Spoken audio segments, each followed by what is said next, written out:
በስመ አብ ወወልድ ወመንፈስ ቅዱስ አሃዱ አምላክ አሜን።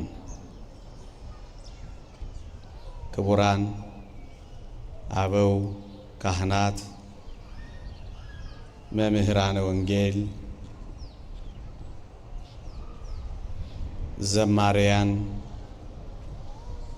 የተወደዳችሁ የሰንበት ትምህርት ቤት ደቀ መዛሙርት፣ ምእመናንና ምእመናት በልዑል እግዚአብሔር ስም እንደምን ሰነበታችሁ? እንደምን አላችሁ? አሜን። በምህረቱ የጎበኘን እንደ በደላችን ያልከፈለን እንደ ኃጢአታችንም ያልተቆጣጠረን የአባቶቻችን አምላክ የእኛም አምላክ ልዑል እግዚአብሔር ዘላለማዊ ስሙ የተመሰገነ ይሁን። ለቀደምት አበው ለነቢያት፣ ለቅዱሳን ሐዋርያት፣ ለሐዋርያውያን አበው ለሊቃውንት የገለጸውን ጥበብና ምስጢር ለሁላችንም ይግለጽልን። ከዚህች ዕለት ይልቁንም ከእመቤታችን ከቅድስት ድንግል ማርያም በረከት ረድኤት ለሁላችንም ያሳትፈን። ሰምተን ለመጠቀም እግዚአብሔር ይርዳን። ለእኔ እግዚአብሔር ቢፈቅድልኝ እንድንመካከርበት ከደብሩ የስብከት ወንጌል የተሰጠኝ ርዕሰ ጉዳይ አለ። ለጥቂት ደቂቃዎች በዚህ ርዕሰ ጉዳይ አቆያችኋለሁ። እግዚአብሔር ከሁላችንም ጋር ይሆንልን። ኦርቶዶክሳዊነት በዓለማዊነትና በዘመናዊነት ውስጥ በሚል ርዕስ እንማራለን። ኦርቶዶክሳዊነት በዓለማዊነትና በዘመናዊነት ውስጥ በሚል ርዕስ እንመካከራለን። ዘመንን ጥቂት ለማየት ራሳችንን በዘመን ውስጥ ካለው ሃይማኖት ከሚያስክድ መንፈሳዊነትን ከሚያቀዘቅዝ ሐሳብ እንድንጠበቅ ነው ዓላማው። በዘመን መካከል የሚመጡ ሐሳቦችን መርምረን ክርስትናችንን ማጽናት ነው ሐሳቡ። ኦርቶዶክሳዊነት በዘመናዊነትና በዓለማዊነት ውስጥ ክርስቲያኖች ከጌታችን መገለጥ ጀምሮ ክርስትና ኦርቶዶክሳዊነት በብዙ መከራዎች ውስጥ አልፏል። በእቶነ እሳት ውስጥ ተጥለዋል። ሕዋሳቸው ተቆርጧል። በፈረስ ጭራ ታስረው ተጎትተዋል። በመንኮራኩር ተፈጭተዋል። ቆዳቸው ተገፎ ስልቻ ተሰርቶበታል። የኔሮን ቄሳር መናፈሻን ግቢ ከነ ሕይወታቸው ነደው አብርተዋል። እንኳን ሊፈጽሙት ሊሰሙት የሚያቅት ዘግናኝ መከራዎችን ክርስትናችን አልፏል። ታስታውሱ ከሆነ ጌታ በወንጌል በዓለም ሳላችሁ መከራ አለባችሁ፣ ነገር ግን አይዟችሁ እኔ ዓለምን አሸንፌዋለሁ ብሏል። ለ2000 ዘመን በመከራ ውስጥ ያለፈ ክርስትና ነው ያለን። እርሱም ኦርቶዶክሳዊነት ነው። አሁን ያልኳችሁን ረጅሙን ጊዜ እንተወውና የቅርብ ጊዜውን እንኳን ላስታውሳችሁ። በተለይ ዓለማችን የኮሙኒስት ስርዓትን ማቀንቀን ከጀመረች ጀምሮ ኦርቶዶክሳዊነት የክርስትናው ዓለም እግዚአብሔር የለሽ በሆነ ትውልድ ሲናወጥ ሰንብቷል። በብዙ መከራዎች ውስጥ ማለፍ የቅርብ ጊዜ ታሪካችን ሆኗል። ክርስቲያኖች ይሄ የምተርክላችሁ የቅርብ ጊዜ ታሪክ ነው ወገኖቼ። ሃይማኖት ይውደም፣ ረጅም ዕድሜ ለኢአማኝነት። ይህ የአማኝነት መስፋፋት ዋና የቤት ስራችን ይሆናል ያለው የኮሙኒስት ርዕዮተ ዓለም ኦርቶዶክሳዊነትን፣ ክርስትናን፣ መንፈሳዊነትን በኃይል፣ በጉልበት፣ በጭቆና፣ በማሰቃየት ለማሸነፍ ሞክሮ ነበረ። ጥቂት ማሳያዎችን ልስጣችሁ። የኮሙኒስት ርዕዮተ ዓለም በሩሲያ መቀንቀን በጀመረ ጊዜ በሩሲያ ያሉ ኦርቶዶክሳውያንን ገደሏቸው። ይህንን ያለው የዚህ ሐሳብ ተሳታፊና አቀንቃኝ ስታሊን የተባለ መሪ ነው ያለው።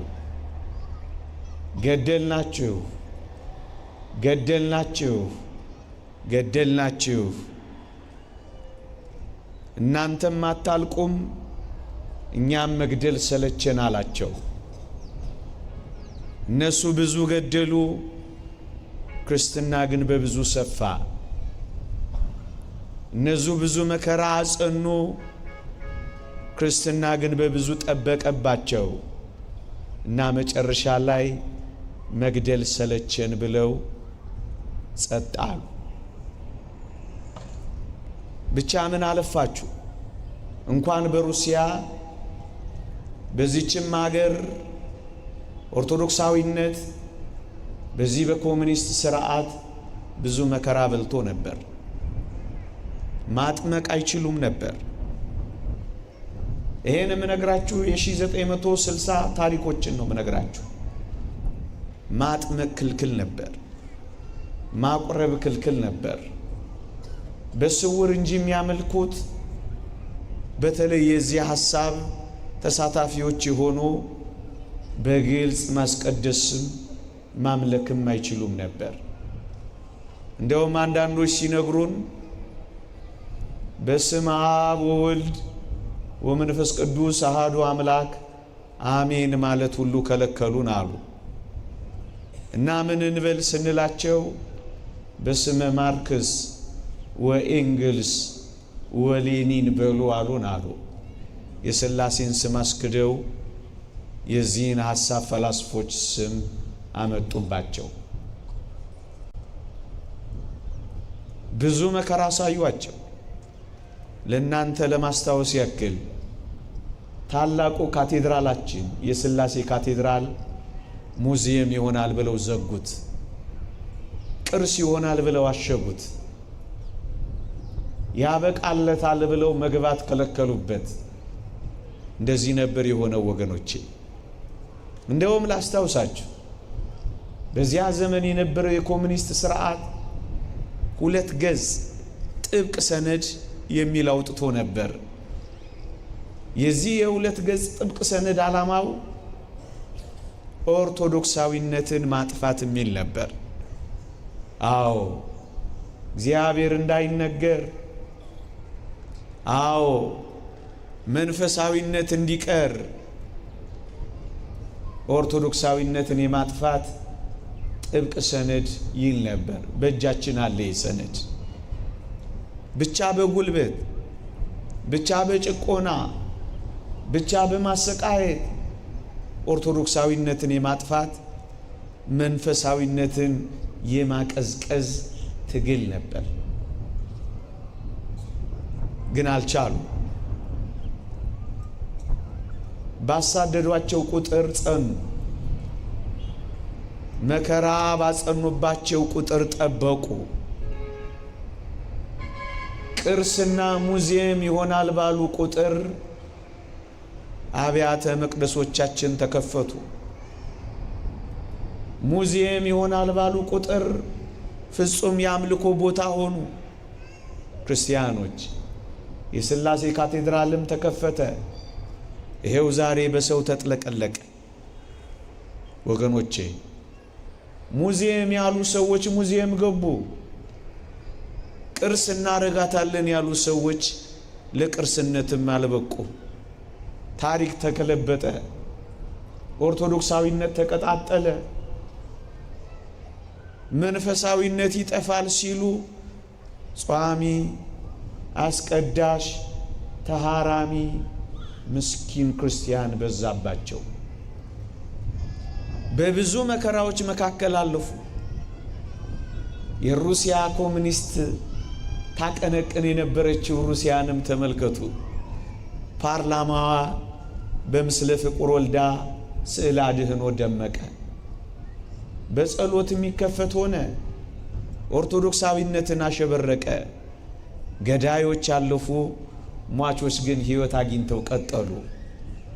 የኮሙኒስት ርዕዮተ ዓለም ተንኮታኮተ፣ ኦርቶዶክሳዊነት ግን ደመቀ። ወገኖቼ አሁን የምተርክላችሁ ጥቂት ዘመን ፈቀቅ ብዬ ወደ ኋላ እንደ መግቢያ ላንሳላችሁ ብዬ ነው።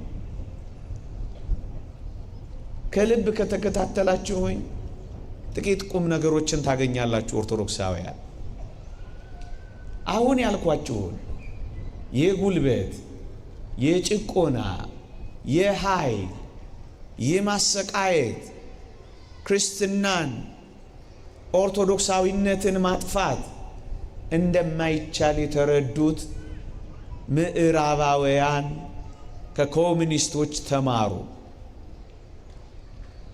ልብ በሉ።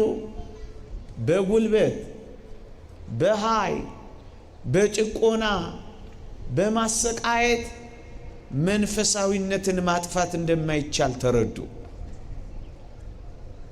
ከኮሙኒስት ስርዓት ተማሩ። ከዛ ምን አረጉ መሰላችሁ? ሃይማኖትን ከቻሉ ማስወገጃ፣ ካልቻሉ ማዳከሚያ፣ መንፈሳዊነትን በዓለማችን ላይ ማቀዝቀዣ፣ እንደ ውሃ መቸለሻ አዲስ ስርዓት ምዕራባውያን ቀመሩ። ምን የሚል ሐሳብ አመጡ መሰላችሁ? እግዚአብሔርን ለማስካድ፣ ሃይማኖትን ለማጥፋት፣ የቀዘቀዘ መንፈሳዊነትን በዓለማችን ላይ ለማምጣት አዲስ ርዕዮተ ዓለም ፈጠሩ። ይሄ ርዕዮተ ዓለም ምን ይመስላችኋል?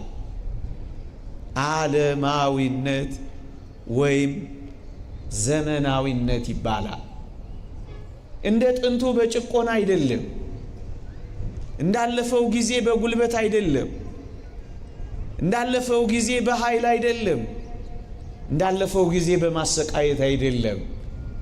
ዓለማዊነት ወይም ዘመናዊነት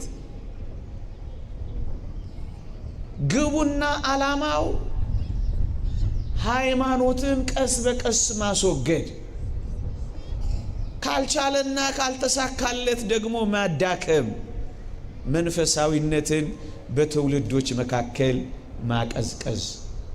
ዓላማው ይሄ ነው። የዓለማዊነት የዘመናዊነት ዓላማው ይሄ ነው ወገኖቼ። ልብ በሉ። እንደ ኮሙኒስት ስርዓት በጉልበት እንዳለፈው ጊዜ በጭቆና አይደለም። አዲስ ስልት፣ አዲስ ሐሳብ ይዘው መጡ። እሱ ምን ይባላል? ዓለማዊነት ይባላል። እነሱ ሃይማኖትን ለማድከም ከተቻለ ለማስወገድ፣ መንፈሳዊነትን ለማጥፋት በዓለማችን ላይ ያቀዱት አዲስ እቅድ ሴኩላሪዝም ወይም ዓለማዊነት ይባላል። አንድ ሐሳብ ላንብብላችሁ። እየተከታተላችሁ ይህ ነው። ቀስ ምለው ሁላችንም በተመጣጠነ ሁኔታ ነገሩን እንድንረዳ ለማድረግ ነው። ሃይማኖትን በዓለማችን ላይ ለማድከም ከተቻለም ለማስወገድ በመታገል ይህን ለመቀየር ያመጡትን ለውጥ ጊዜውን ዘመናዊነት መመሪያውን ደግሞ ዓለማዊነት አሉት ይላል። እዩ፣ ዓላማውና ግቡ ሃይማኖትን ማስወገድ፣ መንፈሳዊነትን ማጥፋት ነው። ክርስትና እንዳይኖር ማድረግ ነው። ይሄን ለማድረግ የሚታገሉበትን ትግል ጊዜውን ዘመናዊነት መመሪያውን ደግሞ ዓለማዊነት ብለውታል። ምዕመናን ዋናው ዓላማው ምንድነው ካላችሁኝ፣ ሃይማኖትን ማድከም፣ መንፈሳዊነትን ማጥፋት። ይህን በማድረግ ምን ጥቅም ያገኛሉ ካላችሁኝ፣ አንድ 5 ጥቅማቸውን ልንገራችሁ። አንደኛ፣ መንፈሳዊነትን ሃይማኖተኝነትን በዓለማችን ላይ ቀስ በቀስ ማሳሳትና መቀነስ ነው። እነሱ ኒውትራላይዚንግ ኦርቶዶክስ ይሉታል። ኦርቶዶክስን ማሳሳት ይሉታል። መንፈሳዊነት እንዲሳሳ፣ ሃይማኖተኝነት እንዲቀንስ፣ መረን የወጣ ነፃነት ለትውልድ ሁሉ መስጠት፣ እግዚአብሔር ምን አገባው ማለት። በዚህ ውስጥ መንፈሳዊነት ይቀንሳል። በዚህ ውስጥ ዓለማዊነት ይኮፈሳል። ኦገስት ኮምቴ የተባለ ሰው የተናገረው ልጥቀስላችሁ ምዕመናን። በመጪው ዘመን ይላል፣ ይህን ዘመን ሲጠቅስ ነው እሱ በ18ኛው መቶ ክፍለ ዘመን የተናገረው። በመጪው ዘመን ሰው ማህበራዊ ሳይንስ አመለካከትን እያገነነ ሃይማኖታዊ አስተሳሰብን እያኮሰሰ እንዲሄድ ይደረጋል ይላል። ከሃይማኖት ይልቅ ሳይንሳዊ አብዮት እንዲገን እናደርጋለን። ሃይማኖተኝነት፣ መንፈሳዊነት ደግሞ እንዲኮሰስ ይደረጋል ነው የሚለው። ይሄ ምንድን ነው? የተወደዳችሁ ክርስቲያኖች፣ ይሄ አንዱ ዓላማው ነው። መንፈሳዊነት በትውልዶች መካከል እንዳይነሳ፣ ሃይማኖተኝነት እንዲጠፋ፣ ስመ እግዚአብሔር እንዳይወሳ፣ ትውልድ ከእግዚአብሔር እንዲቆራረጥ፣ ጸሎት ወደ ሰማይ እንዳያርግ፣ ሰዎች ራሳቸውን እንዳያድኑ፣ ከእግዚአብሔር ይልቅ በዲያብሎስ እቅፍ እንዲገቡ። ምን ሰይፍ አሳለ፣ ምን መንኮራኩር አስፈጨ፣ ምን እቶን እሳት አዘጋጀ። እኛ ቀስ ብለን በዓለማዊነት ስም ሃይማኖተኝነትን እናስቀር የለ ብለውን የተነሱት ወገኖቼ፣ አንደኛ መንፈሳዊነትንና ሃይማኖተኝነትን ማሳሳት፣ ኒውትራላይዝ ማድረግ ይላሉ። ከዓለማዊነት ከዘመናዊነት የሚያገኙት ጥቅም ነው ይሄ ወገኖቼ፣ አንደኛ። ሁለተኛ፣ የሃይማኖት መሪዎችን ሚና በዓለማችን ላይ ማጥፋት ይፈልጋሉ። በጥንቱ ዘመን ዓለምን ይመሩ የነበሩ ሃይማኖተኞች ናቸው፣ ጳጳሳት ናቸው። ነገስታቱ ሃይማኖተኞች ነበሩ። የምትመራው ቤተ ክርስቲያን ነበረች። የሃይማኖት መሪዎች ተደማጮችም ታፋሪዎችም ተከባሪዎችም ነበሩ። ይሄን ቀስ በቀስ ማጥፋት፣ የመሪነት ሚናቸውን ቀስ በቀስ ማጥፋት። ሃይማኖት መሪ ሳይሆን ተመሪ እንዲሆን ማድረግ፣ የሃይማኖት መሪዎች ሚና እንዲቀንስ። በቀደም እኮ ቅዱስ ፓትርያርካችን እንደተናገሩት እኮ ነው። ምን እንዳሉ አልሰማችሁም?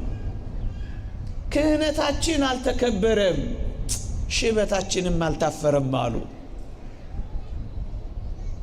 መሪዎች፣ የሃይማኖት መሪዎች እንዳይከበሩ፣ ሽበታቸውም እንዳይታፈር፣ በዓለም ላይ የሃይማኖት መሪዎች ሚና እንዲቀንስ፣ ሰው እንዳያደምጣቸው፣ በመንፈሳዊነት አራያነት ጎልተው እንዳይታዩ የሃይማኖት መሪዎችን ሚና መቀነስ። ሁለተኛ፣ አሁንም ዘረዝረው አንደኛ ሁለተኛ እያልኩ በደንብ ከተከታተላችሁ ሆይ ከዓለማዊነት ከዘመናዊነት የሚያገኙት ጥቅምን ነው እነሱ የሚያሰሉት። ልብ በሉ፣ መለሳለሁ ሐሳቡ ላይ። የሚያገኙትን ጥቅም ነው እነሱ የሚያሰሉት። መንፈሳዊነት ይቀዘቅዛል፣ ሃይማኖተኝነት ቀስ በቀስ ይጠፋል፣ የሃይማኖት መሪዎች ሚና ይሳሳል።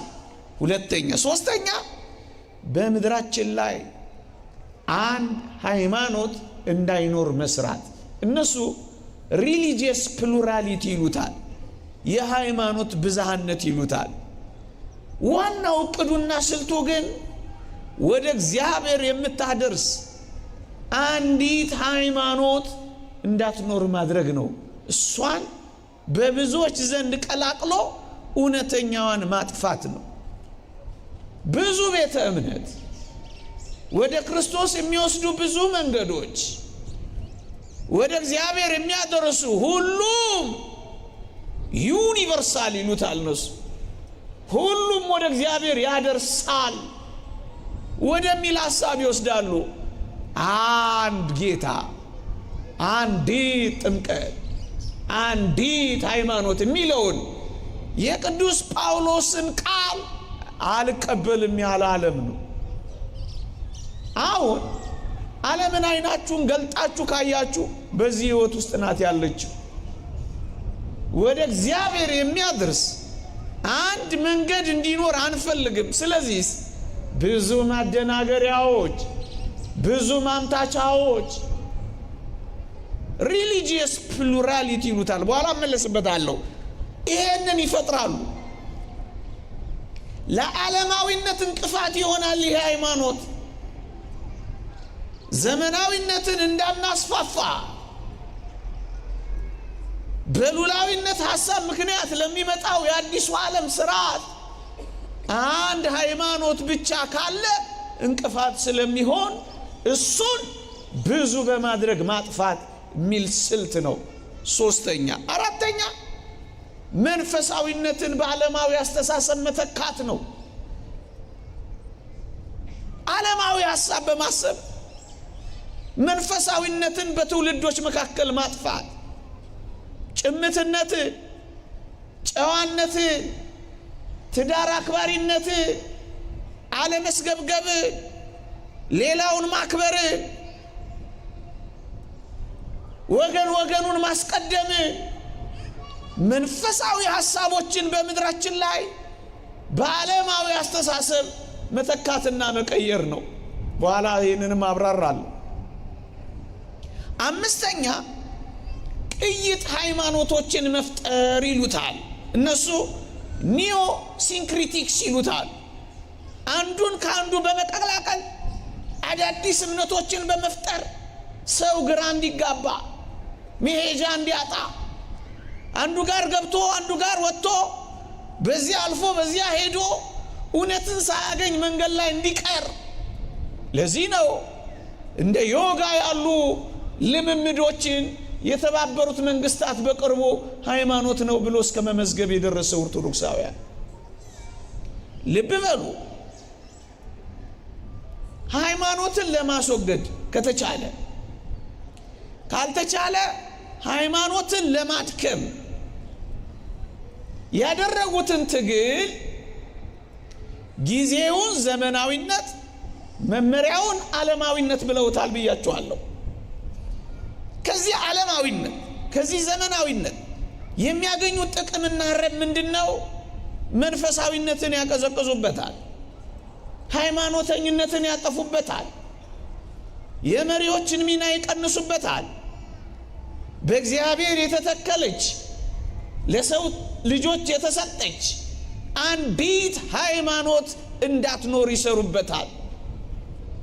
መንፈሳዊ ሐሳብን በዓለማዊ ሐሳብ ይቀላቅሉበታል። ኒዮሲንክሪቲክስ ያልኳችሁን ቅይጥ ሃይማኖቶችን ይፈጥሩበታል። በዚህ ምክንያት ቀስ በቀስ በምድራችን ላይ ሃይማኖተኛ እንዳይኖር ተግተው ይሰሩበታል። ምንድነው ግን ዓለማዊነት? አሁን ወደዚህ ነጥብ ልምጣ። እየተከታተላችሁኝ ከሆነ እየተረኩላችሁ ያለሁት መጀመሪያ እንደ መግቢያ ምዕራባውያን ከኮሙኒስቶች ለምደው በመንኮራኩር ፈጭተን እቶን እሳት ውስጥ ከተን ምን መከራ በላን። ይልቁኑ መንፈሳዊነትን በዓለማዊነት፣ ሃይማኖተኝነትን በዘመናዊነት ቀይረን ሳይንሳዊ አብዮትን አጉልተን ሃይማኖታዊ አስተሳሰብን አኮስሰን ትውልድን ከእግዚአብሔር መቆራረጥ እንችል የለም ወይ? ይሄ ነው ዓላማው። ምንድነው ዓለማዊነት? እሱን ተርጉማው። ምናልባት ጥቅስ ስለሌለው ምናልባት ገለጻ ስለሆነ ማረገው እየተማርን ካልመሰለን አይኖቻችሁን ገለጥ አድርጋችሁ እንድታዩ ጠይቃችኋል። ዘመንን መዋጀት ነገሩ እንዲገባው የሚፈልግ ሰው እነዚህን ነጥቦች የበለጠ ነው የሚያሰላስለው፣ የበለጠ ነው የሚፈልገው። ምንድነው ዓለማዊነት? ቅድም ያልኳችሁ ምንድነው ሴኩላሪዝም ይሉታል እነሱ። ቅድም ብያችኋለሁ። ሃይማኖትን ከተቻለ ለማስወገድ ካልሆነ ለማድከም መመሪያው ዓለማዊነት አድርገውታል ብያችኋለሁ። ምንድነው ዓለማዊነት? እሱን ነው አሁንም ራሳቸው የተረጎሙትን ነው ማነብላችሁ። እንዲህ ይላል ኦክስፎርድ ዲክሽነሪ ስለ ሴኩላሪዝም ስለ ዓለማዊነት ብይን ሲሰጥ ሲበይን እንዲህ ይላል። ምን ይላል? ዓለማዊ የሚባለው ይላል፣ ዓለማዊ የሚባለው ይሄ ነው ይላል። የትኛው? የዚህ ዓለም ጉዳይ የሚያስጨንቅ ዓለማዊ የሚባለው ይሄ ነው ይላል። የትኛው? መንፈሳዊ የሆነ ነገር የማይገደው።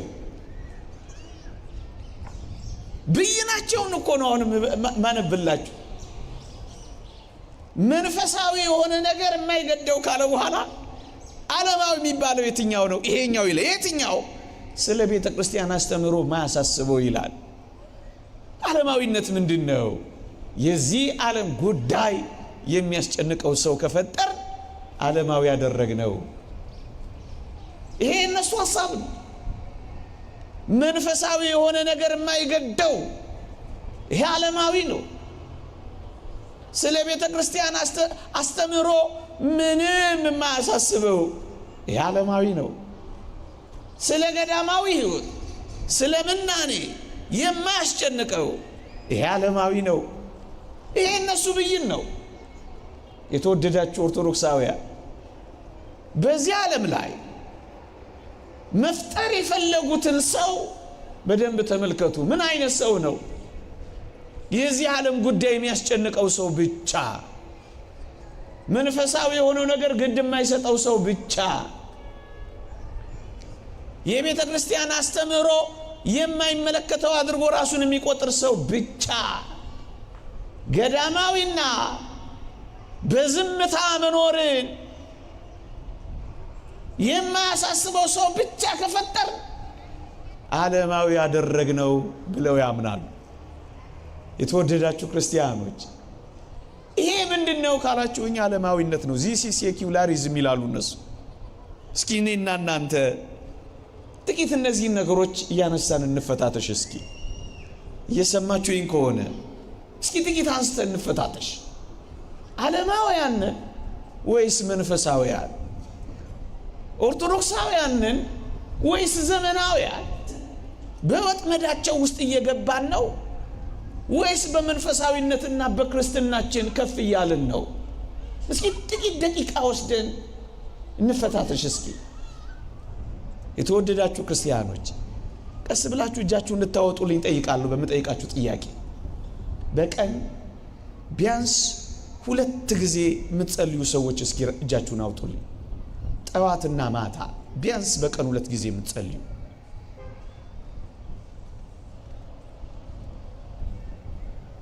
በጣም ብዙ ህዝብ ነው ያለው። የሚታየኝ በጣም ጥቂት እጅ ነው። ጥያቄውን ልድገመው ይሆን? በትህትና የምትሰውሩኝ እጅ ባይኖር ደስ ይለኛል። ነገሩ እንድንፈታተሽ እኮ ነው። በቀን ቢያንስ 2 ጊዜ 7 ጊዜ የሚለው የጸሎት ስርዓታችንን ተውት። ቢያንስ 2 ጊዜ የምትጸልዩ እስኪ እጃችሁን አውጡ። መዋሸት አይቻልም። እግዚአብሔር ቤት ነን ያለነው። የትም ብንሆን አይዋሽ። እሺ አውርዱልኝ። በጣም ጥቂት ሰው ነው። አሁን ሌላ ጥያቄ ልጠይቃችሁ። ቢያንስ በቀን 2 ጊዜ የምትበሉ ሰዎች እስኪ እጃችሁን አውጡልኝ። ቢያንስ 3 የሚለውን ተውት። በትህትና አትበሉም እንዴ? እናውጡ። ታዲያ የምን ኩራት ነው? የምን እንትን ነው? የሚበላ ሰው ያውጣ፣ መልአክ ያልሆነ ሰው ያውጣ፣ ሰው የሆነ ሰው ያውጣ። እዛ ጋር ያላችሁ አትበሉም ማለት ክርስቲያኖች አውርዱልኝ። እርግጡን ልንገራችሁ፣ ስለ ሰማያዊው መንገድ ከእግዚአብሔር ጋር ስለ መነጋገር ብዙዎቻችን ግድ የለንም። ስለ ምግባችን ግን ከቶም ቢሆን አንደራደርም። ለዚህ ነው ይሄ ጉባኤ ይሄን ያሳየኝ። ባጭር ቃል ምን እንደጠየቅኳችሁ ታውቃላችሁ? እየሰማችሁኝ ነው? ድምጼ ይሰማል? ስለ ምግባችሁ እንጂ ስለ ጸሎታችሁ ካላሰባችሁ እመኑኝ ዓለማዊ የሆነን ነው። ለምን ካላችሁኝ የዚህ ዓለም ጉዳይ የሚያስጨንቀው ሰው የሆነን ነው። ልድገመው፣ ከእግዚአብሔር ጋር ስለ መነጋገር ቁብ የማይሰጠው ምግቡን ግን የማያስታጉለው ሰው እመኑኝ በእነሱ ብይን ዓለማዊ የሆነ ነው። ከእግዚአብሔር ጋር ተነጋገርን አልተነጋገርን ምንድነን? ምግባችን አይቋረጥ እንጂ ባይ ነው ምን ሆነው። ይሄ ምንድነው? ዓለማዊነት ነው። እየሰማችሁኝ ነው? መብላት፣ መጠጣት፣ መዝናናት፣ መተኛት ብቻ ዓለምን ከከበባት እመኑኝ ዓለማዊነት ወርሷታል። አሁን በዚህ ሰዓት በዚህ በቤተ መቅደስ ከተሰበሰብነው በላይ ግሮሰሪውን የሞላው ሰው አይበልጥም። የዚህ ዓለም ጉዳይ የሚያስጨንቀው ሰው ይበዛል። እስኪ ሌላ ጥያቄ ልጠይቃችሁ። የእውነት እንነጋገርና እስኪ ሰራተኞችና ተማሪዎች የሆናችሁ እጃችሁን አውጡልኝ። ትንሽ እንደው እንድንፈታተሽ ብዬ ነው። ሰራተኞችና ተማሪዎች የሆናችሁ እጃችሁን አውጡልኝ። እዛ አካባቢ ግን ምንድነው እጁ አይታየውም ብላችሁ ነው የማታወጡት? ዛሬ እኔ ነኝ አለቃው አጋፋሪው የዚህ መድረክ። ሁልሽም ታወጫለሽ። አውርዱ። በሳምንት ተማሪዎችም ሰራተኞችም በሳምንት 2 ቀን ወይም 3 ቀን ስራ የምትቀሩ ትምህርት የምትፎርፉ እስኪ እጃችሁን አውጡልኝ። አይዟችሁ፣ ፈቃድ ልሰጣችሁ አይደለም። የምትቀሩ እስኪ እጃችሁን አውጡልኝ። 2 ቀን 3 ቀን የምትቀሩ እርግጠኛ ነኝ አንድም ሰው አይኖርም። እስኪ አሁን ሌላ ጥያቄ ልጠይቃችሁ። በሳምንት 1 ቀን እሁድ የማታስቀድሱ እስኪ እጃችሁን አውጡልኝ። የምታስቀድሱ አላልኩም፣ የማታስቀድሱ። አይ ካወጣችሁ ቶሎ ቶሎ አውጡ። እናንተ ደግሞ ምንድነው ይኸውላችሁ፣ ቅዳሴ ሲያልቅ የምትመጡ አይደለም ያልኩት። ለዛ ይሆን ተጽናናችሁ ያላወጣችሁት? በሳምንት 1 ቀን በዕለተ ሰንበት ቅዳሴ የማታስቀድሱ እጃችሁን አውጡልኝ። ከፍ አድርጋችሁ አውጡ። የማታስቀድሱ አያችሁ፣ ስራ ማትቀሩ፣ ትምህርት ማትፎርፉ ስል አንድም ሰው ያወጣ የለም። ቅዳሴ የሚቀረው ማያስቀድሰው ሰው ግን ብዙ ነው። ይሄ ምንድነው የሚያሳየን? የዚህ ዓለም ጉዳይ ያስጨንቃችኋል። ስራ አትቀሩ፣ ትምህርት አትፎርፉ። ቅዳሴ ግን አስቀደሳችሁ አላስቀደሳችሁ ቁማችሁ አይደለም። ይሄ ዓለማዊነት ነው። ለምን? የዚህ ዓለም ጉዳይ ብቻ የሚያስጨንቀው? ለምን መንፈሳዊነት ግድ የማይሰጠው? ለምን የቤተ ክርስቲያን አስተምሮ ማያሳስበው? አያችሁ እንዴት እየተቀየርን እየተለወጥን እንደሆነ። አስቀደስን አላስቀደስ፣ ቆረብን አልቆረብ፣ አመሰገን አላመሰገን፣ በማህሌት ከመላእክት ጋር አንድ ሆነን አልሆነን ብዙም አይመለከተንም። ብቻ ስራ እንቅር፣ ብቻ ትምህርት አንፎርፍ፣ ብቻ ለዚህች ዓለም እንታገል። ይሄንን እየሆንን ይመስላችኋል ዓለማውያን? ለምን የዚህ ዓለም ጉዳይ የሚያስጨንቀው? መንፈሳዊ የሆነ ነገር ግድ የማይሰጠው፣ ስለ ቤተ ክርስቲያን አስተምሮ ማያሳስበው ሰው መፍጠር ነው። እንግዲህ እኛ እንደዚህ ከሆነን እደጅ ያሉትን ደግሞ አስቧቸው። ሌላ ጥያቄ ልጠይቃችሁ። በሳምንት አንድ ቀን መጽሐፍ ቅዱስ ገልጣችሁ መታነቡ እስኪ እጃችሁን አውጡልኝ። ወይ አንድ የቅዱሳን ገድል፣ ስንክሳር፣ ተአምር፣ ቅዱሳት መጻሕፍትን ገልጣችሁ መታነቡ እስኪ በሳምንት አንድ ቀን ብቻ እጃችሁን አውጡልኝ። እንዴት ነው እንዲህ ያለሁት እዚህ? እሺ ተውት ይሄንን። ሌላ ጥያቄ ልጠይቃችሁ። በቀን አንድ ጊዜ ዳታ የምታበሩ እስኪ እጃችሁን አውጡልኝ። እንዴ አታውጡም? እቺ እንዴ እንድንተሳሰብ እኮ ነው። ይሄ ስልክ ያላችሁ ሰዎች በሙሉ እንደምታወጡ ተስፋ። አንዴ እኮ ነው ተከፍቶ የሚቆየውን ተውት። አንዴ ብቻ። የተወደዳችሁ ክርስቲያኖች አውርዱት፣ ግድ የለም። እኔ እናንተን ማሳፈርና ማስጨነቅ ፈልጌ አይደለም።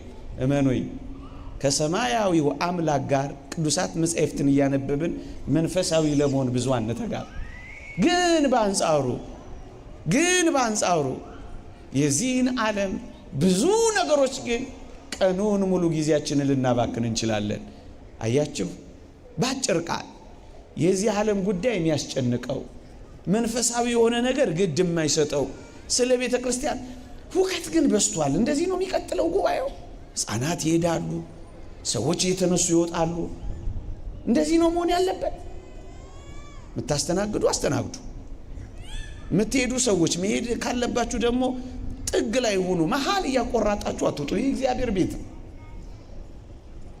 በቅጡ መማር የሚፈልጉ ቁም ነገር መሰነቅ የሚፈልጉ ሰዎች ይረበሻሉ። እንኳን ሰዎች እኔም እዚህ ያለው እየተረበሽኩ እና ቁጭ እንዲሉ አጠገባችሁ ያሉ ተረጋግተው እንዲሰሙ አድርጎ ባካችሁ። ጥቂት ደቂቃ ነው። በማይመች ሁኔታ ተቀምጣችሁ እንደምትማሩ አውቃለሁ። የተወደዳችሁ ክርስቲያኖች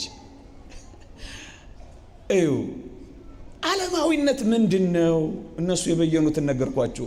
የዚህ ዓለም ጉዳይ የሚያስጨንቀው፣ ስለ መንፈሳዊ ነገር የማያሳስበው፣ ስለ ቤተ ክርስቲያን አስተምህሮ ቁብ የማይሰጠው፣ ስለ ገዳማዊ ሕይወት ምንም የማይመለከተኝ የሚል አይነት ሰው እሱ ዓለማዊ ነው አሉ። የተወደዳችሁ ክርስቲያኖች እንደ አንድ ቀን ንግግር ብቻ ይህን እንዳታዩት። እመኖኝ፣ ሳናውቀው ዓለማዊ የሆንን ነው። እኛ እደጅ ያሉትን ተዉት፣ ግሮሰሪ የሞሉትን እግዚአብሔርን በቀዘቀዘ ስሜት እንኳን የማይረዱትን፣ ከዕለታት አንድ ቀን ለቀብር የሚመጡትን፣ ማዕተብ ያሰሩትን፣ ጸሎት እንኳን አይደለም ቤተ እግዚአብሔር ለበዓል እንኳን የማይመጡትን፣ የዚህ ዓለም የአይን አምሮት የልብ ምኞት አንቆ ያዛቸውን አይደለም እኛን እንኳን ተመልከቱን። ስለ ገንዘባችን ማደግ እንጂ ስለ ጽድቃችን ማደግ ብዙም አያገባንም። አንጨነቅም። በሰው ፊት ስለ መመንደጋችን እንጂ በእግዚአብሔር ፊት በጸጋና በሞገስ ስለ ማደጋችን አይገባንም። የእግዚአብሔርን ቃል ተማርን አልተማርን ብዙም አይመለከተንም። እንደ ደረስ መለስ ጠዋት መተን ወዲያው ደግሞ መውጣት፣ ቆሞ ማስቀደስ፣ እጅ ዘርግቶ መጸለይ ብዙም አይመለከተንም። ምን እየሆነን እንደሆነ ታውቃላችሁ? የዚህ ዓለም ጉዳይ ብቻ የሚያስጨንቀን፣ መንፈሳዊነት ግድ የማይሰጠን፣ ስለ ቤተ ክርስቲያን አስተምሮ ማያሳስበን። እመኖኝ፣ ይሄ ዓለማዊነት ነው የሚሉት። ዓለማዊ የሆንን ነው። እነዚህን ነገሮች በደንብ ሳብራራ ይገባችኋል። ጥቂት ደቂቃ ወስጄ እነዚህን ነገሮች አብራራለሁ። ስሙኝ። ዓለማዊነትን በሶስት ከፍለውታል የዚህ ሐሳብ አቀንቃኞች።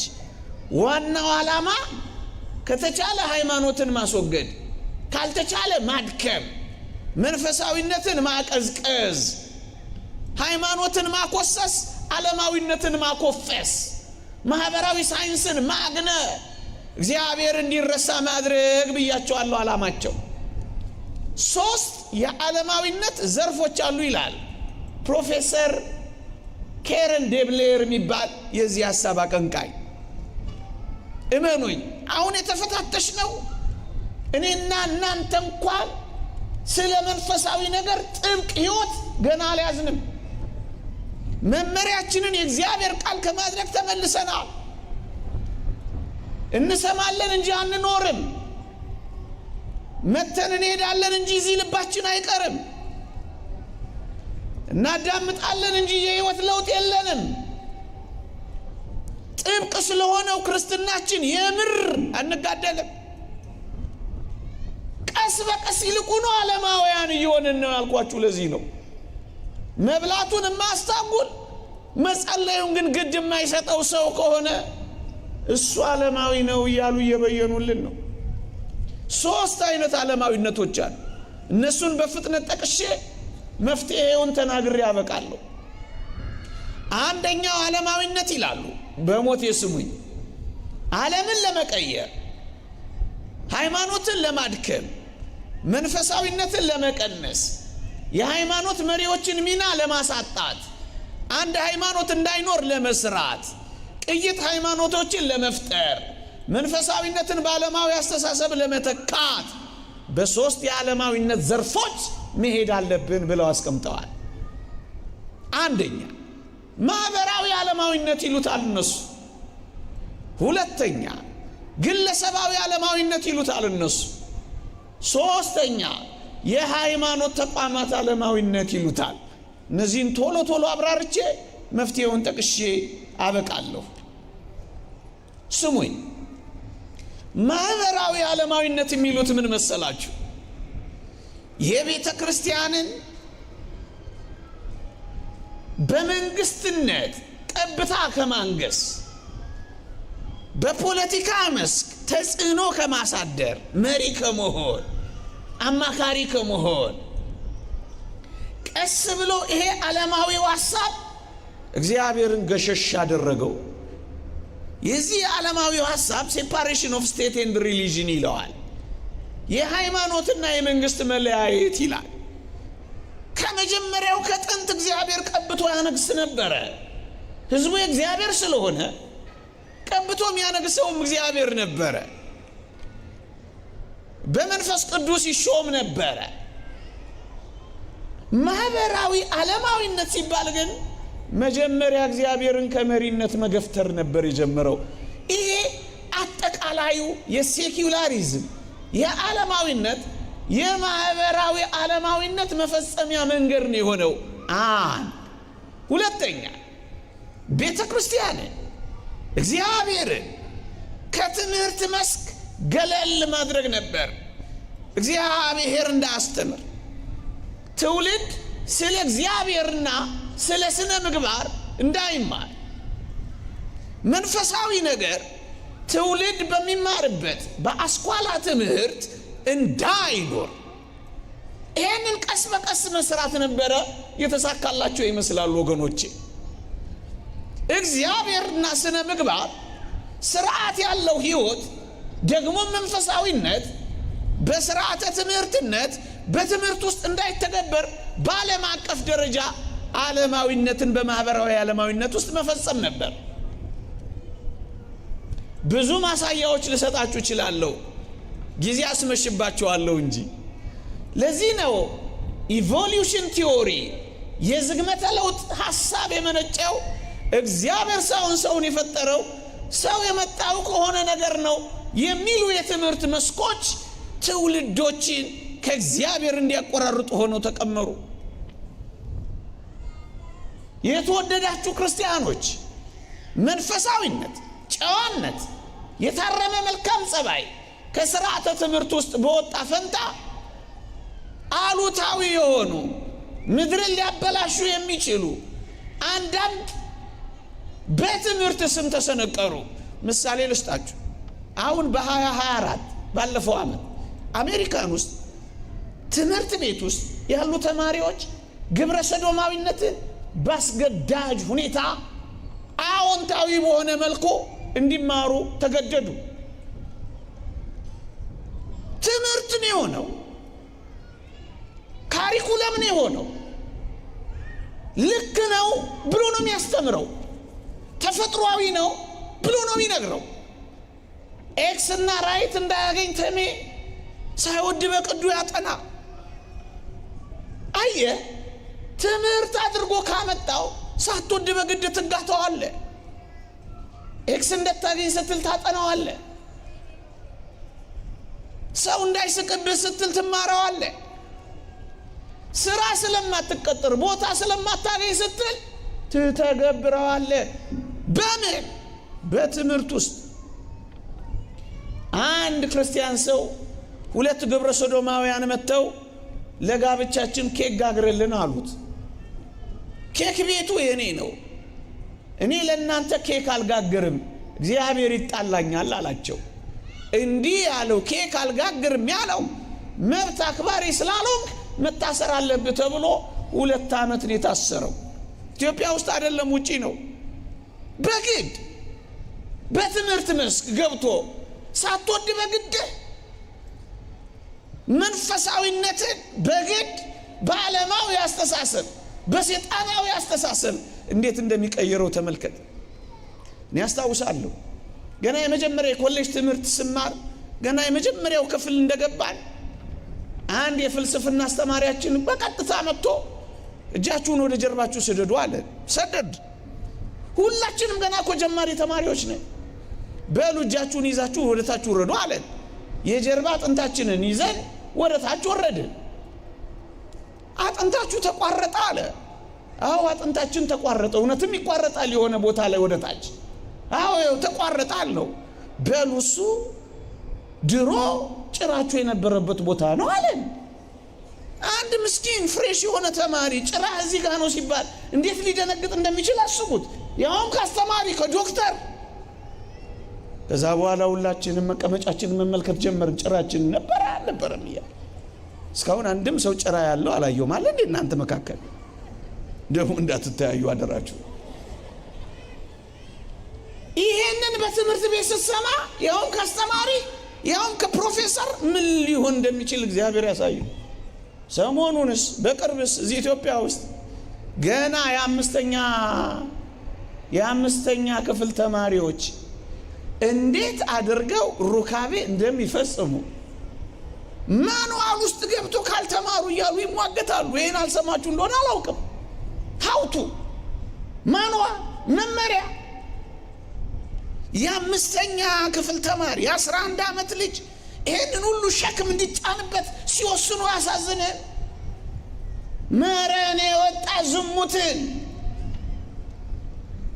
ለመድረኩ አይመጥንም እንጂ ስንት ነገር እነግራችሁ ነበር መሰላችሁ።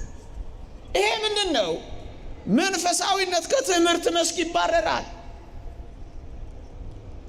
ጨዋነት ይገለላል። ይልቅ በዚህ ፈንታ ባስገዳጅ ሁኔታ ተማሪ ይልሃል አለም። እግዚአብሔር ከትምህርት መስክ ይባረራል። ምን ይባላል ይሄ? ማህበራዊ ዓለማዊነት። ሳታውቀው ይሄን ዓለማዊነት በትምህርት በግድም በውድም ዓለም ይግታል።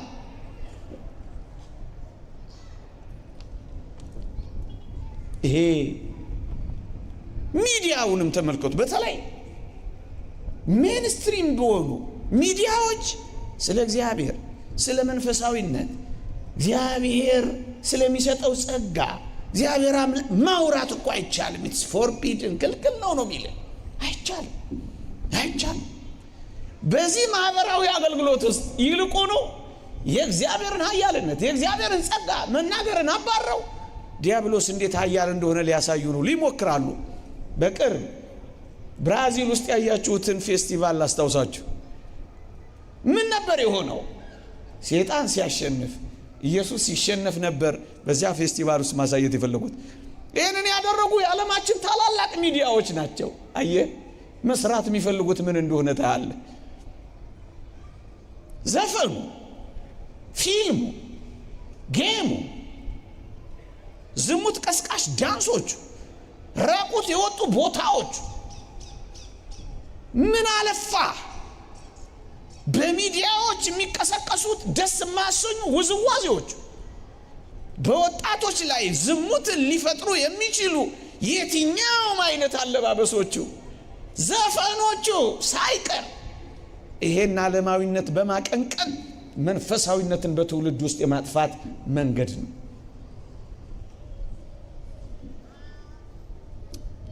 ለአንድ ጉዳይ ያየሁትን አንድ ሰው ልኮልኝ ልጥቀስላችሁ። የታወቀ የዓለማችን ዘፋኝ እንደ ትልቅ እንደ ኮንሰርት ያላለ ልክ ይወጣና ምን ይላል መሰላችሁ? ከመስፈኑ በፊት I sold my soul to the devil ይላል። ነፍሴን ለሰይጣን ሸጫለሁ ይላል። ያ የተሰበሰበው ጀማ አሜን ብሎ ይጮሃል።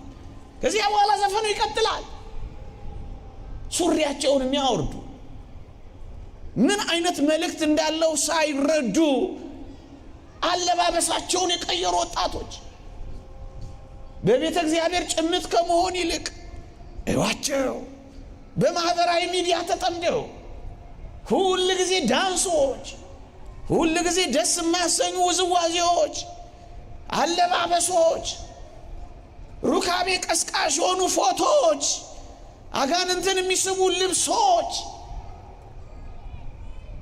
ወደ ዲያብሎስ የሚያደርሱ ጌሞች ዘርዝርልኝ ብትሉ ዘርዝርላችኋለሁ። እነዚህ ምንድን ናቸው? በእነዚህ ማህበራዊ ሚዲያ አማካኝነት ዓለማዊነትን እንዲያቀነቅኑ የተደረጉ ሐሳቦች ናቸው። ሰው ግን አይረዳውም። ሳያውቀው ዘማዊ ይሆናል።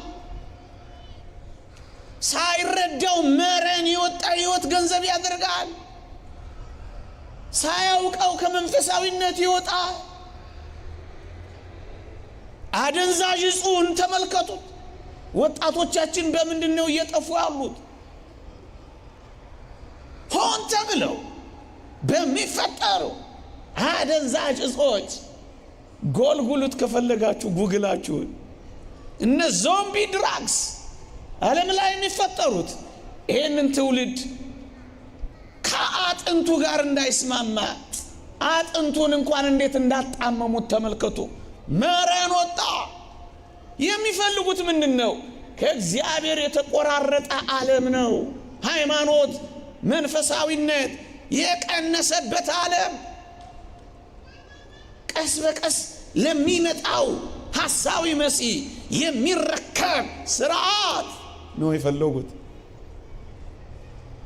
ሁለት አንድ ቤተ ክርስቲያንን ከመሪነት፣ ሁለተኛ ከትምህርት መስክ፣ ሶስተኛ ከሚዲያ፣ አራተኛ ከሳይንስ፣ አምስተኛ ከኢኮኖሚ አስተዋጽኦ አድራጊነት ደሃ ወደ ምን ሆነበት ዓለምን ደሃ ወደ ማድረግ፣ አቅመቢስ ወደ ማድረግ፣ ባዶ ወደ ማድረግ። ደሃ የሆነ ትውልድ ስለ ሃይማኖቱ ግድ እንደማይሰጠው ያውቃሉ። ኑሮን ማስወደድ፣ ሰውን ማስጨነቅ፣ ይሄ ዓለም አቀፍ ሐሳብ ነው። ምንድነው ይሄ ሁሉ? ማህበራዊ ዓለማዊነት ያልኳችሁን ማህበራዊ ዓለማዊነት። ከዚህ የሚያገኙት ፋይዳ ምንድነው? ቅድም ያልኳችሁን ሁሉ እግዚአብሔር እንዲባረር፣ መንፈሳዊነት እንዲጠፋ፣ ክርስትና እንዲሳሳ፣ ዓለማዊነት እንዲሰፋ። ይሄ ምንድነው? ቅድም ያልኳችሁ ምን መንኮራኩር አስፈጨ፣ ምን ቶን እሳት ውስጥ አስከተተን፣ ምን በመጋዝ አሰነጠቀን። ይሁላችሁ ፈቃደ ስጋን የሚያነሳሱትን፣ የፈቃደ ስጋ መነሳሻ የሆኑትን የአይን አምሮትን፣ የልብ ምኞትን፣ የሰይጣን ማታለልን ለዓለማውያን ለሰው ብናቀርብ እግዚአብሔርን ይተውት የለም ወይ ነው? ዘማውያን የሆኑ የለ? ወንጀለኛ የሆኑ የለ? ስግብግብ የሆኑ የለ? እርስ በርስ ይገዳደሉ የለ? ተጠንቶ ነው የሚሰራ ወዳጄ። የሥጋ ፈቃድን አቅርቦት በመጨመር መንፈሳዊነትን ማጥፋት ፊልሙ እሱ ነው። ጌሙ እሱ ነው። አንድ ማህበራዊ ዓለማዊነት። ሁለተኛው ቶሎ ጠቅሼ መፍትሄውን ጠቅሼ ያበቃለሁ። ሁለተኛው ግለሰባዊ ዓለማዊነት ነው። ይሄ ግለሰባዊ ዓለማዊነት ደግሞ ምንድነው ካላችሁኝ የሰዎች ከክርስትና ሕይወት መነጠልና የእምነትና የመንፈሳዊ ሕይወት ተሳትፎ መድከም ነው። ወገኖቼ በሞቴ ስሙኝ። ቅድም በመግቢያዬ ላይ ሃይማኖተኝነት ከተቻለ እንዲወገድ ካልተቻለ እንዲዳከም መንፈሳዊነት እንዲቀንስ እንዲሳሳል አልኳችሁ። ሁለተኛው ግለሰባዊ ዓለማዊነት ምን መሰላችሁ? የሰዎች ከክርስትና ሕይወት መነጠል የመንፈሳዊ ሕይወት ተሳትፎ መጥፋት። ይሄንን ነው የሚሰሩት። እንዴት ይሰሩታል ካላችሁኝ የተወደዳችሁ ክርስቲያኖች ከእምነት ይልቅ ከአማኝነት ይልቅ ምክንያተኛ የሆነ ትውልድ መፍጠር። ሳይንሳዊ አብዮትን ምክንያት አድርጎ ምክንያታዊ የሆነ ትውልድ ይፈጠርና አማኝነት ይጠፋል፣ ማመን ይጠፋል። ኢአማኒ ይበዛል፣ አቴስት ይበዛል፣ ካዲ ይበዛል። ወገኖቼ ጥቂት ሐሳቦችን ልጠቁማችሁ። ስንጠመቅ ስለ መቀዝቀዙ፣ ስንጾም ስለ መክሳታችን፣ ስንመጸውት ገንዘባችን ስለ ማነሱ፣ ስንሰግድ ስለ መድከማችን ብቻ የምናስብ ከሆን ዓለማውያን እንሆናለን። ለምን? ምክንያታውያን እንሆናለን፣ አማኞች አንሆንም። ራሽናሊስት ይሉታል እነሱ። ምክንያቱም እንዳንደክም ስንል አንነሳም፣ ሌሊት አንጸልይም። እንዳንራብ እንዳንደክም ስንል በላተኞች እንሆናለን። ጠዋት እንዳናስቀድስ ማታ ለኳስ እናመሻለን። ምክንያታውያን ዓለማዊ የሆንክ ነው ወገኔ። ተመለስ። ሳናውቀው እየተበላን ነው። ልብ አንጠልጣይ ፊልሞች እያየን ነፍሳችንን እያንጠለጠልናት እኮ ነው። አይገባንም። የሚሰራው ቀመር በጣም አደገኛ ነው። ከቅዱሳት መጻሕፍት መሪነት መርህነት ይልቅ ሳይንስ ላይ መደገፍና መጠጋት አያስፈልግም እያልኩ አይደለም። ሳይንስ ምናልባት የዚህን ዓለም ነገር ያቀል ይሆናል፣ ነፍሳችን ላይ ግን አክብዶባት እንደሆነ እናውቃለን። የተወደዳችሁ ክርስቲያኖች ከማህበራዊ ጋርዮሽ ኑሮ ይልቅ ግለኝነት ይበዛል። ይሄ ምንድን ነው? ግለሰባዊ ዓለማዊነት ነው። ዓለማዊ ማድረግ ጊዜያዊ መከራን በመሸሽ ጊዜያዊ ደስታን በመፈለግ የዘላለም ሕይወትና እርካታን መንገፍገፍ፣ ለዘላለማዊ ሕይወት ሲባል የሚከፍለው ዋጋ እንዳይኖር ጊዜያዊ ደስታና እርካታን ብቻ የሚፈልግ ወጣት ማፍራት። ይሄ ምንድን ነው? ዓለማዊነት፣ ግለሰባዊ ዓለማዊነት። በሞቴ ከክርስትና ይነጠላል፣ ከመንፈሳዊ ሕይወት ተሳትፎ ይርቃል። ይሄ ምን ማለት ይመስላችኋል? እዩ፣ በጣም የሚገርም ነገር ልንገራችሁ። በሰዎች በተለይ በእኛ በክርስቲያኖች የቀን ተቀን ሕይወት ውስጥ ሃይማኖት ክርስትና ተጽዕኖ እንዲያሳድር አይፈልጉም፣ እንዲመራን አይፈልጉም። ደግሞ አለው በሰዎች የቀን ተቀን ሕይወት ውስጥ ፕሮፌን ይሉታል እነሱ። ሃይማኖት በጥልቀት አስተዋጽኦ እንዲያደርግ በጥልቀት መሪ እንዲሆን አይፈቅዱለትም። ምንም አይነት ጣልቃ ገብ እንዳይሆን በሕይወታችን ይልቅስ እዚህ ባለው አገልግሎት ላይ ብቻ እንዲቀር። አሁን ይህን ሐሳብ ሰማችሁ አይደል? እዚሁ ትታችሁት እንድትሄዱ፣ እቤታችሁ ገብታችሁ ለውጥ እንዳታመጡ፣ ብዙ ጊዜያችሁን ከፊልም ብዙ ጊዜያችሁን ከስልካችሁ እንዳትፋቱ ነፃ ሆናችሁ የእግዚአብሔርን ቃልና ሐሳብ ጸሎት እንዳትጸልዩ በማለዳ መጣችሁ እንዳታስቀድሱ እዚሁ ትታችሁ ትሄዳላችሁ። መቅደስ ውስጥ ብቻ ልብ በሉ። በሕይወታችን ውስጥ ጣልቃ ገብቶ ለውጥ እንዲመጣ አይፈለግም። ይልቁንም በተቀደሱ አገልግሎቶች ብቻ እንዲቀር መቅደስን አፍርሰው አይሉም፣ አንተን ግን ያፈርሰዋል። ስብከቱን አቁም አይለኝም፣ አንተ ግን እንዳትሰበክ ያደርግሃል። ይህ ምንድን ነው? ከተሳትፎ የራቀ ትውልድ አይሳተፍም፣ ሰምቶን ይሄዳል። ሕይወቱ አይኖርም። ወይ በፈረቃ ነው የሚኖረው። እኛ ጋር ሲመጣ ቀሚስ ያደርጋል፣ ሌላ ቦታ ሲሄድ ደግሞ አጋንንትን የሚስቡ ልብሶች ይለብሳል። እኛ ጋር ሲመጣ ጨዋ ነው፣ ማታ ሲሄድ ደግሞ ሌላ ቦታ ነው የሚሄደው። በፈረቃ ነው የሚያመልከው። ጠዋት እግዚአብሔርን፣ ማታ ጠንቋዩና ጨሌው። ጾም ወራት ጨዋ ነው፣ ጾም ሲፈታ ግን እንደሱ አለሌ የለም። በፈረቃ ነው የሚኖረው። ዓለማውያን በሚኖሩትና እኛ በምንኖረው መካከል ብዙም ልዩነት አይሰማም። እኛም እናማለን፣ አማሻ ይበለኝና የሚለውን እናስከትለው። እነሱ ደግሞ ግጥም አድርገው ሊያሙ ይችላሉ። ውሸታችንም ተመሳሳይ ነው። ለሰውም ደንታ ቢሶች ነን። የተወደዳችሁ ክርስቲያኖች በዓል እናከብራለን። በዓልን ስናከብር ግን ብዙ ጊዜ ቆርበን ሳይሆን ምን ሄደው ቄጤማ ይዘን ነው ምን ሄደው። የበዓሉ የእውነት ተሳታፊዎች አንሆንም። ከክርስትና ሕይወት ተሳትፎ የተነጠለ ትውልድ ነው። ልብ በሉ፣ ይሄ ግለሰባዊ ዓለማዊነት ነው። እንማራለን፣ ጉባኤ ይዘጋጃል፣ የሕይወት ለውጥ ግን ይጠፋል። ይሄ ዓለማዊነት ነው፣ ግለሰባዊ ዓለማዊነት። ይሄ ብቻ አይደለም። የተወደዳችሁ ክርስቲያኖች ማዕተባችን ይታሰራል። አብዛኛው ወጣቶች ላይ ማየት ትችላላችሁ። ማዕተባቸው እንዴት ያምራል! ድምቅ ያለ ነው። ወረድ ስትሉ ግን እርቃናቸውን ናቸው።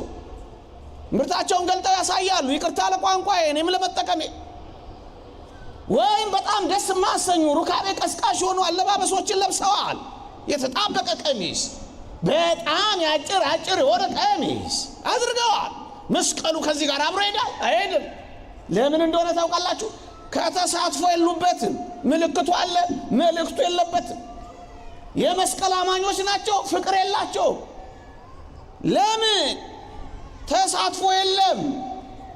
ንስሐ አባት አለን፣ ንስሐ ግን አንገባም። እናምነዋለን ግን አንኖርበትም። ቅዳሴ እንደሚያስፈልግ እናምናለን ግን አናስቀድስም። ክርስትና ሕይወት የተነጠለ ግን ክርስቲያን ነኝ የሚል ትውልድ። ይሄ ምንድን ነው? ግለሰባዊ ዓለማዊነት። ዓለማዊ ያደረገን ነው። እና ታዲያ ወገኖቼ ይሄ ሁሉ ደም የሚፈሰው ኢትዮጵያ ውስጥ አብዛኛው ባለማተብ አይደለም። ለምንድን ነው ፍቅር መሰጣጣት ያቃተው? ለምንድን ነው ይበቃኛል ብሎ መኖር ያቃተው? ዓለማዊነቱ ስለበዛ ነው። ዓለማዊነቱ እንዴት በዛ ካላችሁኝ የዓለማዊነትን አስተሳሰብ ጠቅሼ ያበቃለሁ። እዩ፣ የዓለማዊነት አስተሳሰብ በተለይ የዚህ የዝግመተ ለውጥ ኢቮሉሽኒስት ቲዮሪ ምን እንደሆነ ታውቃላችሁ? የዓለማዊው አስተሳሰብ ሰው በእውነትና በምልአት ነፃ ሊባል የሚችለው ራሱን ከሁሉ ሰው ማስቀደም ሲችል ነው ይልልሃል። ደግሞ አለው ሰው በእውነትና በምልአት ነፃ ሊባል የሚችለው ራሱን ከሁሉም ሰው ሲያስቀድም ነው ይላል። ቅደም ነው የሚል ዓለማዊነት። ቅደም ስለተባለ እኮ ነው ይሄ ሁሉ ሰው ሲገዳደል የሚኖረው፣ ሲነጣጠቅ የሚኖረው፣ ሲጠላለፍ የሚኖረው፣ ሲተቃቀፍ አይደለም ሲተናነቅ የሚኖረው። ቅደም ይለዋል። ዓለማዊነት ነው ይሄ። ኦርቶዶክሳዊነት ክርስትና እስካላችሁኝ ባልንጀራ ካንተ ይልቅ እንዲሻል በትህትና ቁጠር ይልሃል። ባልንጀራህን አስቀድም ይላል ወንጌል። ካንተ ይልቅ እንዲሻል በትህትና ቁጠር ይልሃል እግዚአብሔር። ይሄ በዓለማዊነት ስለተተካ ምን ሆነ? አንዳንዶች በአንዳንዶች መቃብር ላይ መክበር ፈለጉ። አንዳንዶች በአንዳንዶች ሞት ላይ ሕይወት ማግኘት ፈለጉ። አንዳንዶች በአንዳንዶች ድህነት ላይ ባለጸጋ መሆን ፈለጉ። አንዳንዶች በአንዳንዶች ስልጣን መዋረድ ላይ መክበር ፈለጉ። ቅደም ዓለማዊ ላሌ ነው። ዓለማዊነት። ሶስተኛው የሃይማኖት ተቋማት ዓለማዊነት ነው። ከዛ ምን እናድርግ ብዬ 1 4 5 ነጥቦችን ጠቅሼ ያበቃል ጨርሻለሁ። ብዙ ብናገር ደስ ይለኝ ነበር።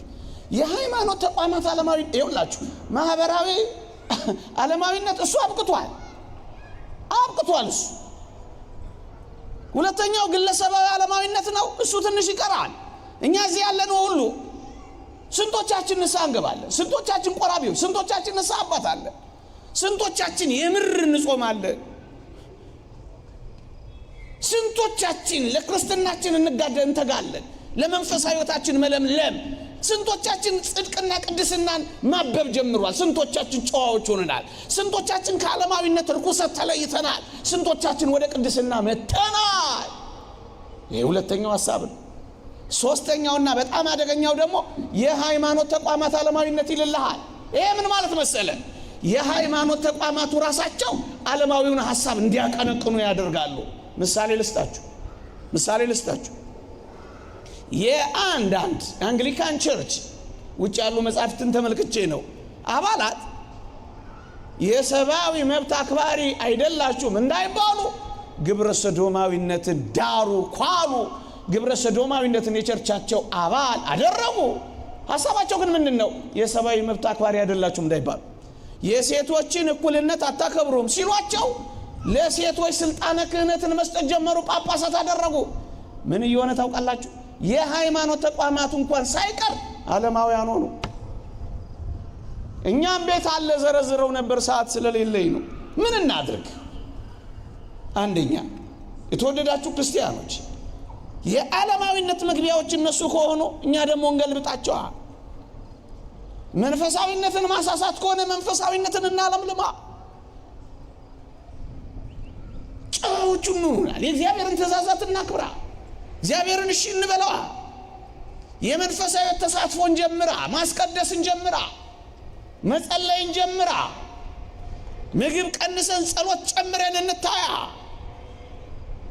ግለኝነት አናብዛ። 5 ነጥቦች። አንደኛ ኦርቶዶክሳዊ አንድነታችንን እንጠብቅ።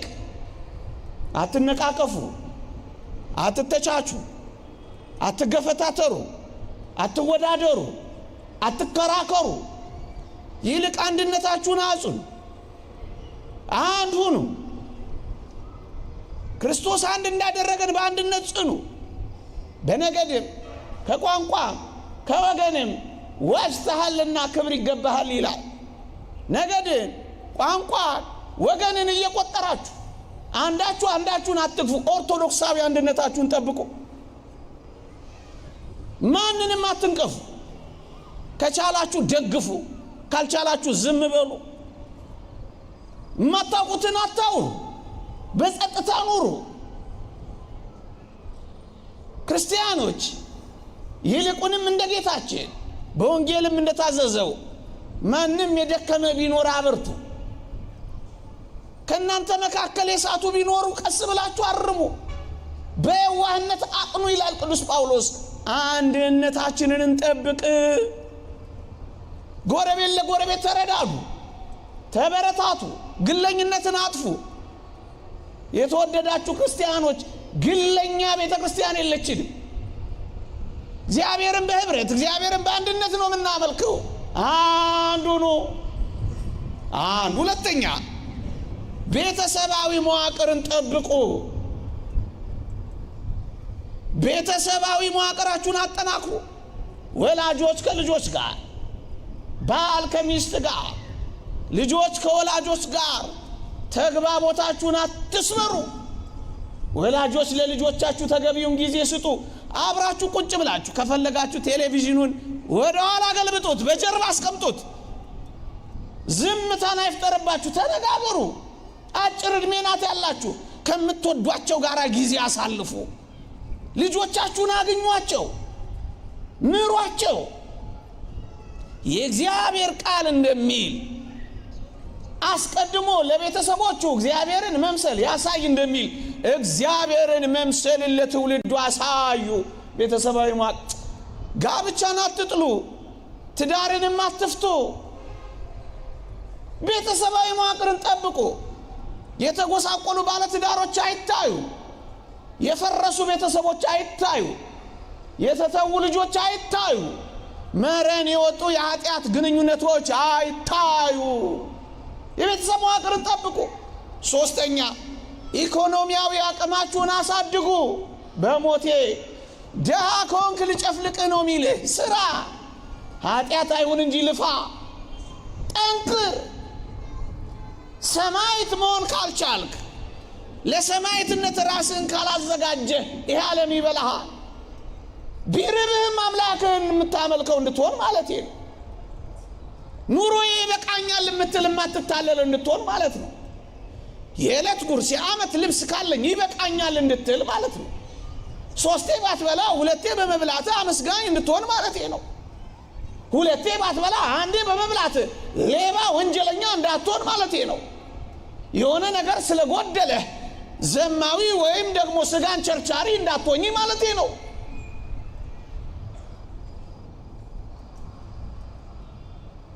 ቤተሰባዊ መዋቅርን የጠበቀ ስትራብ ልጆችን በትነ ማትሄድ የሚሆነው ኢኮኖሚ ስታ ተማሩ። የምትማሩ ግጥም አድርጋችሁ ተማሩ። ሀገር እንደዚህ ሆናለች ብላችሁ እንትናት ተማር። የምታርሰው ካለ ርስ ሰብሰብ ብለህ አቅምን ፍጠርና የሚሰራ ስራ ስራ። ማንንም አትጠብቅ። በርታ በርታ በርታ። ነገ ፕራይቬታይዝ የሚያደርግህ አንዳንዱ መጥቶ ፕራይቬት አንተንም ማተብን በጥስ ይላል። አንገቴን በጥስ የምትልበት ሰማዕትነት ላይ ካልደረስ እንዴት አድርገህ ትታገሰዋለህ? ዝም ብሎ ጉባኤ ማድረግ፣ ዝም ብሎ ጧፍ ማብራት፣ ዝም ብሎ ተሰብስቦ አጨብጭቦ መሄድ፣ ዝም ብሎ እልል ብሎ አይሆንም፣ አይሆንም፣ አይሆንም። ተሰብስባችሁ ሰብሰብ ብላችሁ ጠንክሩ። የተራበውን አብሉ፣ ኮሰስ ያለውን ከፍ አድርጉት። ተረዳዱና ንግድ ፍጠሩ። በቃ በግልጽ ነው የምናገረው።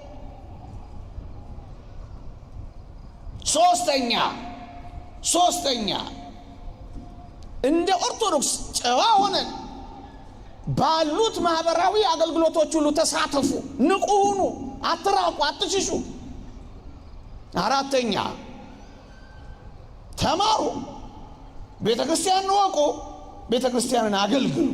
አትሽሹ። ወጣቶች የት ነው የምትማሩ? ሰንበት ትምህርት ቤት ካልተማራችሁ የት ነው የምትማሩት? የኔታ ጋር ካልተማራችሁ፣ እግዚአብሔርን ካላወቃችሁ የት ነው የምትማሩት? ተማሩ፣ እወቋት፣ አገልግሏት። ቤተ ክርስቲያንን እወቋት፣ ቤተ ክርስቲያንን አገልግሏት፣ ቤተ ክርስቲያንን ጠብቋት። አባ ጎርጎርዮስ ካለ የሸዋ ሊቀ ጳጳስ እንደተናገረው እወቋት፣ አገልግሏት፣ ጠብቋት። ቤተ ክርስቲያናችሁን ጠብቁ፣ መቅደሳችሁን አገልግሉ፣ እግዚአብሔርን አክብሩ። በጉልበታችሁም በላባችሁም በገንዘባችሁም ተገዙለት፣ ተሳተፉ፣ ተማሩ። የመጨረሻ አንድ ቃል ብቻ አንብቤ ያበቃለሁ። ጳውሎስ ቬርጊስ የሚባል የማር ጎርጎርዮስ ልጅ ስለዚህ ዘመን የተናገረውን ብቻ ጠቅሼ ያበቃለሁ። ዓለሙ በአዲስ ማህበራዊ ውቅር ውስጥ ባለበት ሁኔታ በአዲስ ማህበራዊ ውቅር የሚለው የአዲሱ ዓለም ስርዓት ኒው ወርልድ ኦርደር ለዚህ ለሰይጣኑ ዓለም ለማዘጋጀት የሚንተፋተፈውንና አሁን በትበት የሚለውን ነው የአዲስ ዓለም ስርዓት የሚለው።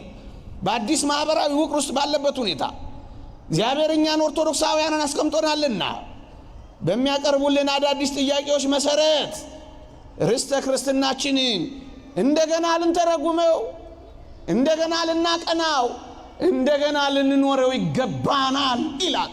እንደገና ኑሩት፣ እየተሳተፋችሁ ኑሩት፣ እንደገና አቅኑት፣ እንደገና አቀጣጥሉት።